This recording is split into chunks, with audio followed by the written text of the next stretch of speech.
খুনি হাসিনা এবং তার দূষণরা যে গুমখোর আয়নাগর প্রকল্প তৈরি করেছে সেটাকে সমূলে উৎপাদন করা। এ হা মানে বাংলাদেশে গণতান্ত্রিক ধারা অব্যাহত রাখা। এ হা মানে বাংলাদেশে আগামী 100 বছরের রাজনীতি বিনির্মাণ করা। এ হা মানে বাংলাদেশে গণতন্ত্রের ধারা অব্যাহত রাখা। সুতরাং এই ন্যায়ের পক্ষে আপনারা ক্যাম্পেইন করবেন না। এই ন্যায়ের পক্ষে ক্যাম্পেইন করা মানে বাংলাদেশে আবার গোলামির দিকে নিয়ে যাওয়া। আমরা আপনাদেরকে এই গোলামির দিকে যাইতে আমরা দেব না।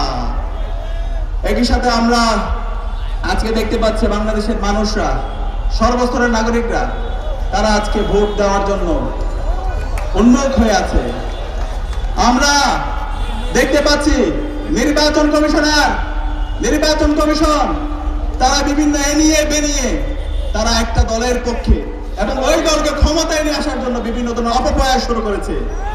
আমরা দেখতে পাচ্ছি শেরপুরে আমাদের সহযোদ্ধা রেজাউলকে হত্যা করা হয়েছে। নির্বাচন কমিশন এখন পর্যন্ত এই খুনিদেরকে অ্যারেস্ট করতে পারেনি। এই খুনিদেরকে তারা অগ্রিম জামিন দিয়ে দিয়েছে। আমরা দেখতে পাচ্ছি আজকে নির্বাচন কমিশন তারা তারুণ্যকে ভয় পায়।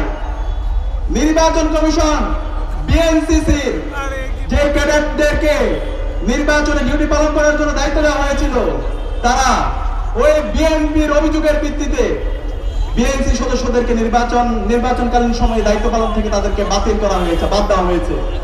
আমরা দেখতে পাচ্ছি নির্বাচন কমিশন ওই তামিলনাড়ুদের হুকুমে রাষ্ট্রের প্রজাতন্ত্রের যারা নাগরিকরা আছে তাদেরকে গণভোটে হায়ের পক্ষে ক্যাম্পেইন না করার জন্য প্রজ্ঞাপন দিয়েছে।